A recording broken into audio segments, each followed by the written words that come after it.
Last night on NBA TV during the finals, Charles Barkley announced that next season will be his final year on TV, and that after next season, he's going to retire from the broadcasting game. So I just want to read out a few quotes right now from what he said.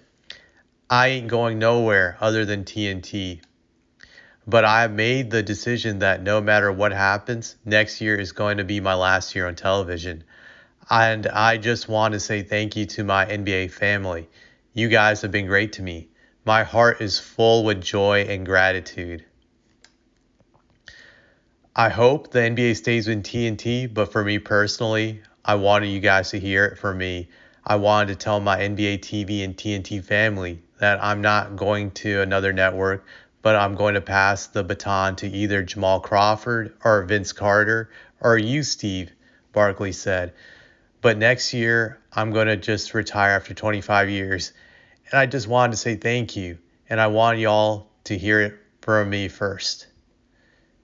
So that was what he said. I don't think there's any other quotes. I'm going to read the final quote here. Yeah, no, that was it pretty much. Now, he says he's going to retire after next season, but I don't think that's going to be a permanent retirement. I think that's like a temporary hiatus. To be honest, I don't see him staying away for too long from the broadcast game because one reason I'm going to mention, it may sound like a little thing, but I think it's a big thing.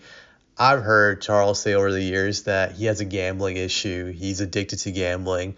I even heard a recent interview with Dan Patrick. I think it might have been like a month or two ago where he talked about his gambling, where he said it was allegedly under control now, but he still has to go out to gamble money. And I think in the interview, he said something like in his lifetime, he's lost 10 or 15 bets where he straight up lost $1 million. This is important to take note of because from what I've seen with most people, they never can really get over gambling addiction. It's something that stays with you for a lifetime, kind of like being addicted to alcohol or drugs that it's hard for people to get off. Granted, there are some that have been able to do it, but it's very few. Once you get hooked on it, it's just hard to get it out of your system.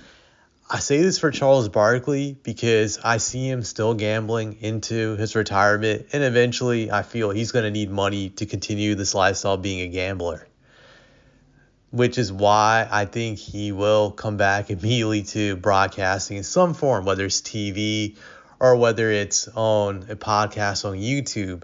I definitely see him coming back because he's going to need that money to continue his luxurious gambling lifestyle the way he likes to live. He's not going to be able to do that without making a huge sum of money. The best way for him to get that is obviously through broadcasting. That's what he's good at. That's what he's great at. That's his skill set.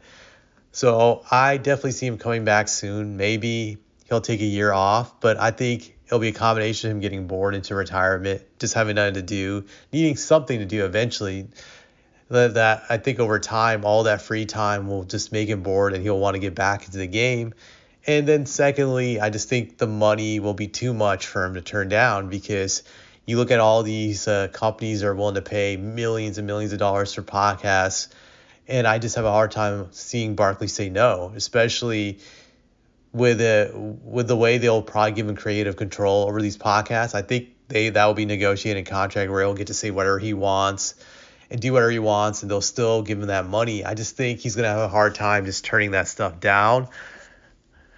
So I can't see him just being permanently gone. It wouldn't also surprise me if this is some kind of negotiating leverage tool he's trying to use to get people into a bidding war for his services by announcing his retirement, that there are probably a bunch of people out there who feel like I can make him an offer that he can't refuse, and I'll stop him from permanently retiring. Either way, I just don't see him getting out of this long term. I think he's going to be doing this until he dies, until he croaks one day. Just that's his lifestyle. I just don't see him being able to give that up. I honestly don't see him being able to stay away from it. He's also a very extroverted guy. He likes to talk a lot. It's hard for me to imagine that he's not going to have anything to say about stuff, whether it's sports mainly or other stuff, politics, culture, etc., etc. He has to talk. That's why I'm willing to bet that this is not going to be permanent if he does retire, and he'll be back in the game soon.